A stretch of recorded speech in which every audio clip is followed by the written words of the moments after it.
15th of August 1975, a typical Friday night out for Olive Smelt and her friends, who found themselves here on that night at the Royal Oak in Halifax. The night was going well and Olive enjoyed her Friday nights out, but on this occasion she was being pestered by two men who were in the bar at the time. One of those men would go on to change her life forever, because the person who was pestering her was Peter Sutcliffe, the man who in a few years would become known as the Yorkshire Ripper.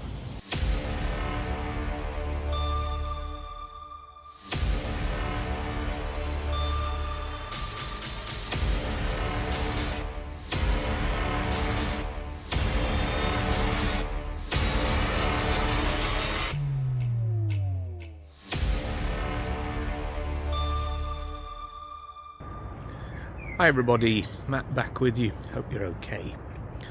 For over half a decade of the 1970s, Yorkshire was in the grip of fear of a serial killer who became known as the Yorkshire Ripper. That man was Peter Sutcliffe, and we've covered a number of his victims on the channel before. We've remembered them, we've tried to find their gravestones, etc.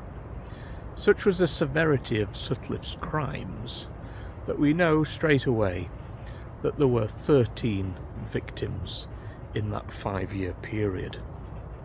What often doesn't get talked about is those he attacked who survived and the life that they led afterwards.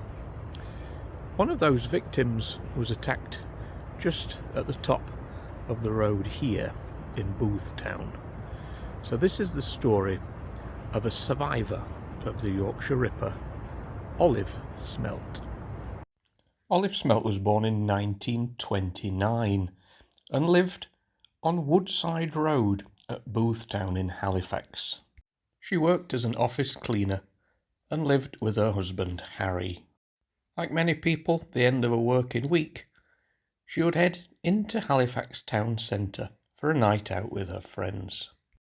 On the night of August 15th, 1975, she was in this pub, the Royal Oak, in Halifax town centre.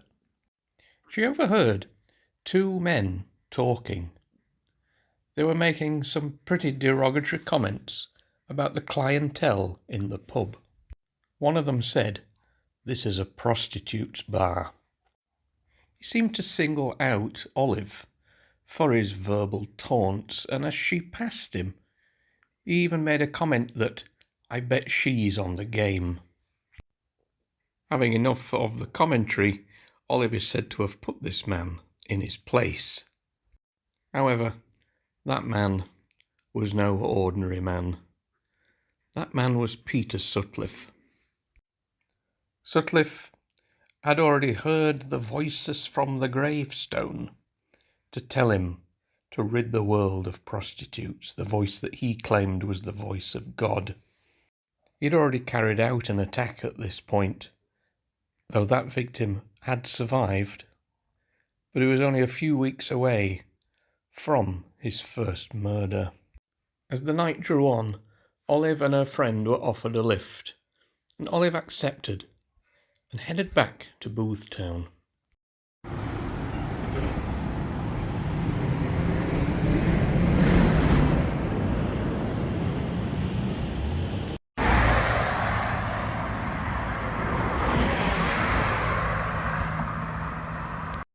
Okay, so this is Boothtown, and Olive would have got a lift up here, and she lived on Woodside Road, which is just to the left, and she has to be dropped off so she could pop into the fish and chip shop and take some fish and chips home with her for supper and some for her husband as well.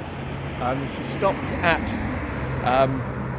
a little lay-by to get out before heading home, but also heading up the road at the same time she was heading to her house was Peter and Trevor.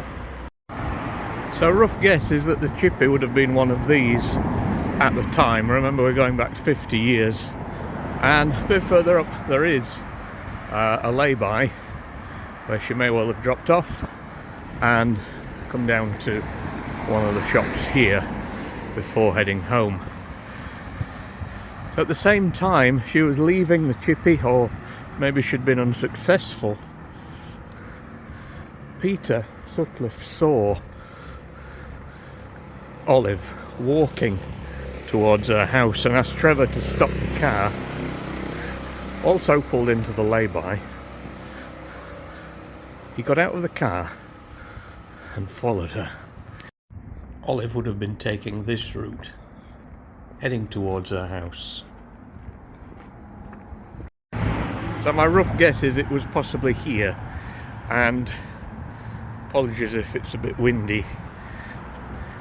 When he noticed Olive walking down one way, he took the kind of parallel street, which is this one. So Olive's on that one, going that way. Peter took this one, and as you can see, streets go quite a long way back. So Sutcliffe would have been going down this street and Olive down that one. Not sure quite how far ahead Olive was, but you can see how it runs parallel all the way down. I can lose track of which ones are which, because there's Woodside Place, there's Woodside Crescent, there's Woodside Terrace, Woodside View and Woodside Road, and obviously they all look the same. But it was on Woodside Road where she lived, and that is where Peter caught up with her and said something on the lines of, "Not the best of weather we're having, is it?" And then he attacked. In what would become Sutcliffe's MO, Olive was struck on the head twice with a hammer. As she fell to the floor, Sutcliffe then slashed at her and caused 2 wounds about 6 to 8 inches in length, but he was distracted by a car and its headlights shining directly at him. So he left Olive and fled back to the lay-by where Trevor was waiting. Thankfully, Olive survived. Olive would spend the next 40 days in hospital with serious head trauma, and despite surviving, she was obviously left with the physical and psychological mental scars of that attack for the rest of her life. So it's 20 minutes later until Sutcliffe returned to the car that was still in the lay-by with Trevor inside it. And Trevor noticed that Peter was particularly quiet. They just drove on, but he said he'd gone to chat up a woman.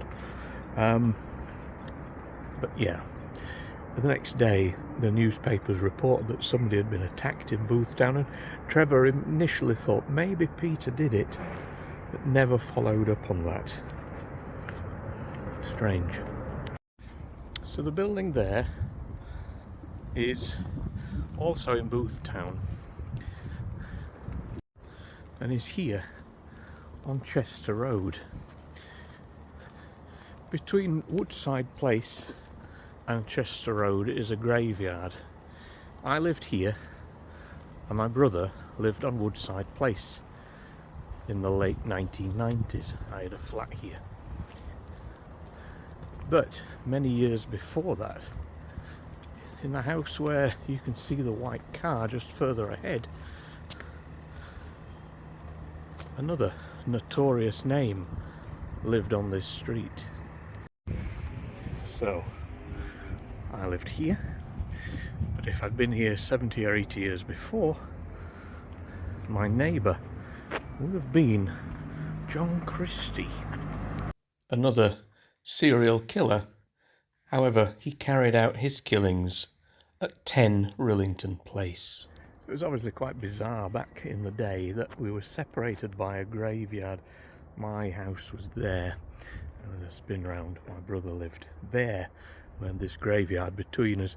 And yeah, there were lots of activities going on here in an evening, which I won't go into too much detail with, but yeah, it's also quite bizarre, I think, that now on one side you have Christie, and just across the other side an attack by the Ripper. It may not be bizarre, but yeah, feels like it because we lived here, I think. But yeah, no idea at the time. I didn't know Christie lived on the street back then. It was more famous for being a street where Eric Portman lived, the actor. And it was only more recently I found out about the attack here at Woodside as well. And I don't think my brother knew about that. But back to Olive. And after the attack, she gave a description of her attacker to the police, in what would be a description given to the police many times over the next few years.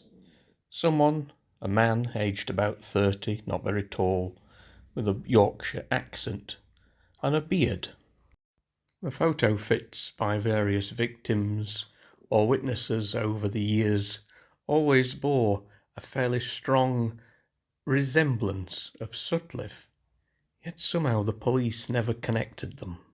The police eventually received a tape recording of a man with a Geordie accent claiming to be the Ripper, and this was taken as gospel by the police that the Ripper had to be somebody from that part of the country, and the focus moved away from Yorkshire entirely, and especially away from anyone with a Yorkshire accent. After the attack on Olive, it was just a few weeks before the Ripper claimed his first murder in Wilmer McCann, and over the next 5 years went on to kill 13 other women, attack 7 more, and create a half-decade of fear. As a survivor, Olive was one of the key witnesses that helped finally see the Yorkshire Ripper jailed for the rest of his life. Olive passed away in 2011, aged 82 years old. She had relied heavily on her family for support in the years since the attack. As with all the stories we cover about the Ripper, it is the victims we remember.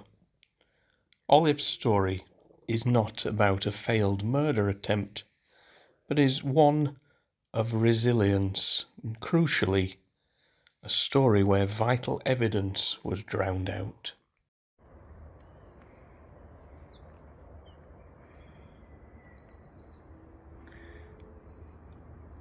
Okay folks, there we go. That is the story of Olive Smelt from here in Boothtown.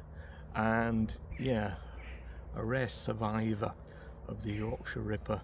There were 7 known survivors, as mentioned, and yeah, their story isn't told as often, but it is equally important. These were the people who helped convict Sutcliffe.